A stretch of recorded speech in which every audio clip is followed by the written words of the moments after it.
বিসমিল্লাহির রহমানির রহিম। আসসালামু আলাইকুম প্রিয় অভিভাবক ও আমার প্রাণপ্রিয় ছোট্ট সোনামণি শিক্ষার্থীরা, আমি আজকে নাদিয়াতুল কোরআনের নুরানি কায়দা শিক্ষার তৃতীয় পৃষ্ঠা দিচ্ছি। এই যে তৃতীয় পৃষ্ঠা দিচ্ছি, তৃতীয় পৃষ্ঠার প্রথম অংশ। এই যে প্রথম অংশ হচ্ছে সংক্ষিপ্ত বর্ণ, অর্থাৎ প্রথম ক্লাসের যে বড় বড় মোটা হরফ ছিল সেটা সংক্ষিপ্ত রূপ বা হরফ।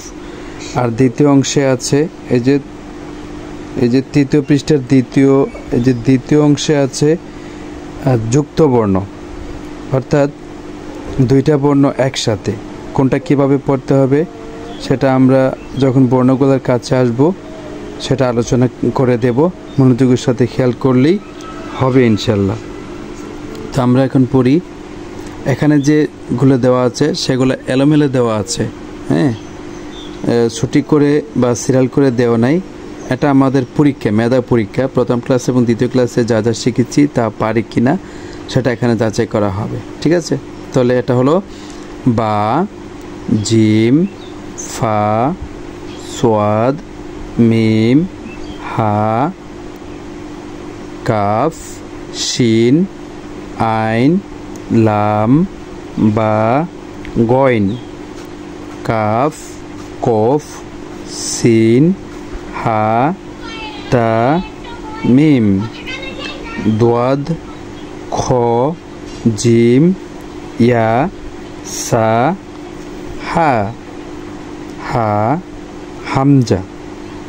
এখানে একটু থামলাম এই জন্য, এখানে নিচে আছে একটা বর্ণ, উপরে আছে একটা বর্ণ। উপরে কোনটা? হামজা, তাই উপরেরটা উচ্চারণ হবে, নিচেরটা উচ্চারণ হবে না। হামজা, গইন, ফা, নুন, আইন।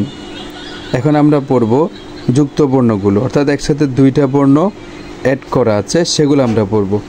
বা, আলিফ, হা, বা, হা, জিম, জিম, দাল, মিম, আইন, আইন, সোয়াদ,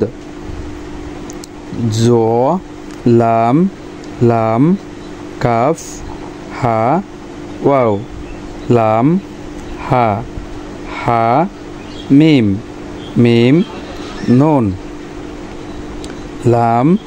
এই যে এদিকে বাঁকা মাথাটা ওটা হচ্ছে আলিফ, আর ওদিকে বাঁকা মাথাটা হচ্ছে লাম। তো লাম, আলিফ, লাম, হা, ইয়া, সিন, কাফ, বা, কফ, ওয়াও, হা, মিম, বা, হা, ইয়া, হা, তা, হা, জিম, র, খ, জাল, সোয়াদ, আইন, দোদ, গইন, ফা, জিম। তাহলে উপরেরটা আলাদা আগে উচ্চারণ হবে, ঠিক আছে? যদি হামজা থাকতো তাহলে হামজা উচ্চারণ হয়তো, নিচেরটা হয়তো না। তো এখানে দুটোটা উচ্চারণ হবে, ফা হবে আগে, তারপরে জিম পড়তে হবে। তাহলে জিম আর ফা যেহেতু আছে তাহলে আমরা পড়ব আগে ফা, তারপরে জিম। ইয়া, ফা, লাম, এখানে আছে হামজা, তারপরে ওয়াও, তাহলে আমরা হামজা পড়ব, ওয়াওটা পড়তে হবে না। তাহলে লাম, হামজা, জিম, তারপর নিচে আছে ইয়া, উপরে আছে হামজা, তাহলে আমরা উপরেটা পড়ব জিম, হামজা। আশা করি এই ক্লাসটা আপনাদের সোনামণিদেরকে যদি মনোযোগের সাথে চর্চা করান, প্র্যাকটিস করেন বাড়িতে বসিয়ে, তাহলে সবগুলো বর্ণ সুন্দর করে শিখে ফেলবে ইনশাল্লাহ। আবারও আপনাদের সঙ্গে দেখা হবে, আপনাদের সোনামণিদের সাথে দেখা হবে চতুর্থ পৃষ্ঠার নতুন ক্লাস, 4 নম্বর ক্লাস নিয়ে। সে পর্যন্ত সবাই ভালো থাকবেন। খুদা হাফেজ।